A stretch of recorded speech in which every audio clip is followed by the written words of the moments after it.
বন্ধুরা, শুভ বিবাহ ধারাবাহিকের আজকের পর্বে দেখানো হয়েছে তেজ অদ্ভুতভাবে সুধার দিকে তাকিয়ে থাকে। সুধা তেজকে বলে, কি হয়েছে তেজ, এমন করে কি দেখছো? তেজের তখন সার্থকের মায়ের কথা মনে পড়ে যায়। সুধা সার্থকের ঘর সাদা ফুল দিয়ে সাজাতো। সার্থকের পছন্দের রং লাল, তাই তো বিশেষ বিশেষ দিনে লাল রঙের শাড়ি পরতো। তাই সুধার খোপায় সাদা ফুল আর পরনে লাল বেনারসি দেখে তেজের খুব রাগ হয়। তেজ সুধার খোপা থেকে টান দিয়ে ফুল ছিঁড়ে। সুধা বলে, তেজ কি করছো? তেজ বলে, সুধা তুমি এই সাদা ফুল কেন পরেছো? কেন পরেছো এটা? সুধা বলে, তেজ তোমার কি এই সাদা ফুল পছন্দ নয়? কি হয়েছে তোমার, আমাকে বলো। তেজ বলে, না এটা আমার পছন্দ নয়। সুধা বলে, ঠিক আছে আমি এক্ষুনি খুলে ফেলছি। এই বলে সুধা সাদা ফুলের মালা খুলে ফেলে দেয়। আর তেজ সুধাকে বলে, আমার এই লাল শাড়িটাও পছন্দ নয়, এটাও চেঞ্জ করে এসো, যাও এক্ষুনি পাল্টে এসো। তেজ শাড়ি টান দিয়ে খুলতে চাই। সুধা বলে, তেজ কি করছো তুমি? এই লাল বেনারসি ঠাম্মি বেনারস থেকে এনেছিলেন। আর সেটা মনে পড়তেই সুধা তেজকে বলে, না তেজ, আমি এই শাড়ি খুলতে পারবো না। তেজ বলে, কেন, তোমারও কি লাল রং পছন্দ নাকি? সুধা বলে, মানে? তেজ বলে, না মানে এই সার্থকের তো লাল রং পছন্দ, তো তোমারও কি লাল রং পছন্দ? তুমি এখনো তোমার অতীত ভুলতে পারোনি, তাই না সুধা? এই কথা শুনে সুধা খুব কষ্ট পায়। সুধা বলে, তেজ তুমি সব কি বলছো, কেন করছো? তেজ তখন গোছানো বিছানায় এলোমেলো করে দেয়। তেজ বলে, আমার ঘর এত গোছাতে হবে কেন? হ্যাঁ, কেন এত গোছাতে হবে? একদম গোছাবে না, আমার এলোমেলো ঘর পছন্দ। সুধা বলে, তেজ তোমাকে কেউ কি কিছু বলেছে? তুমি কেন এমনটা করছো? যেই লোক গোছানো পছন্দ করে সে আজ হঠাৎ করেই কেন সবকিছু এলোমেলো করে দিচ্ছে? তেজ অদ্ভুত পাগলামি করছে। সুধার কোনো প্রশ্নের উত্তরই দিচ্ছে না। সুধা এক পা এগোতে গেলেই ভাঙ্গা গ্লাসের টুকরো দিয়ে সুধার পা কেটে যায়। সুধা ব্যথায় কুঁকড়ে ওঠে। তেজ ছুটে এসে সুধার পা টাচ করে। সুধা নিজের পা সরিয়ে বলে, না তেজ, আমার পায়ে হাত দেওয়ার প্রয়োজন নেই, আমি নিজের যন্ত্রণা নিজের ব্যথা নিজেই সামলে নিতে পারবো। আর তাছাড়া এত যন্ত্রণা ব্যথা সহ্য করার মতন ক্ষমতা আমার আছে। তেজ বলে, সুধা আমাকে দেখতে দাও, কি হয়েছে? সুধা আবারও তেজকে ওখান থেকে সরে যেতে বলে। তেজ জোর করেই সুধার পায়ে হাত দেয়। সুধাকে বলে, তোমার হয়তো একটু ব্যথা লাগবে। এই বলে ভাঙ্গা কাচের টুকরো তেজ বের করে। আর সুধা ব্যথায় কুঁকড়ে ওঠে। তেজ বলে, সরি সরি সুধা।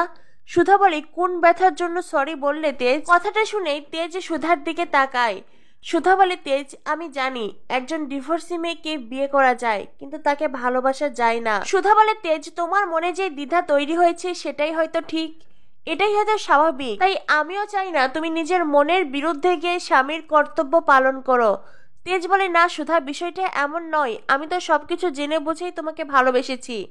সুধা বলে, তেজ তুমি জানতে আমি ডিভোর্সি। আজ যখন তুমি আমার অতীতকে নিজের সামনে দেখতে পাচ্ছ, তুমি জানতে পেরেছো সে এই বাড়িরই ছেলে, তোমারই আপন রক্ত, তোমারই ভাই, তখন হয়তো সেটা মেনে নেওয়া তোমার জন্য আরো কঠিন হয়েছে।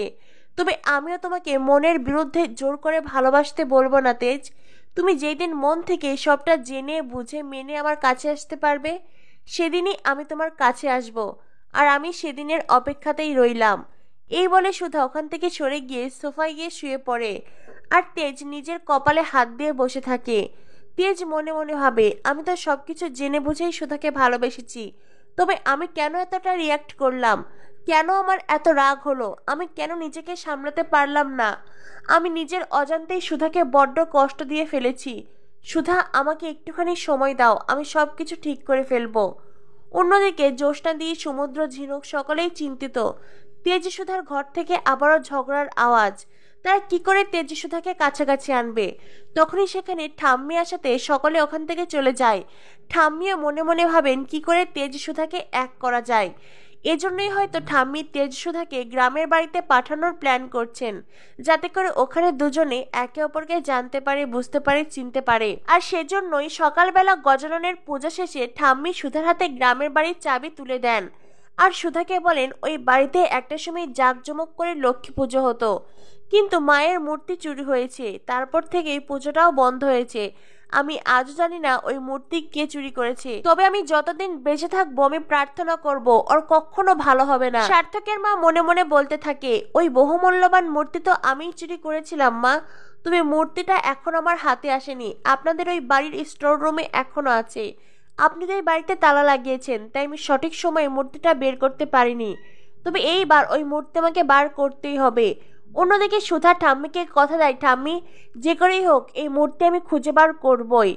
এদিকে ঠাম্মি ঝিনুককে আশীর্বাদী নোয়া দেন। ঝিনুক মনে মনে বেশ হতাশ। ঠাম্মি যেদিন জানতে পারবে সত্যি সত্যি তারা বিয়ে করেনি, তখন ঠাম্মি নিশ্চয়ই ঝিনুকের প্রতি ভীষণ রেগে যাবে। অন্যদিকে পুলিশ অফিসার আশুতোষ সার্থককে রিমান্ডে নিয়েছে। সার্থকের মুখ থেকে অনেক কিছু স্বীকার করার চেষ্টা করে, কিন্তু সার্থক একটা কথাও বলে না। এরই মাঝে খবর আসে সার্থককে কোর্টে নেওয়া হবে। তো বন্ধুরা, জমজমাট শুভ বিবাহ ধারাবাহিক কি হতে চলেছে আগামী পর্বে, পরবর্তী আপডেট পেতে আমাদের সাথেই থেকো। ধন্যবাদ সবাইকে।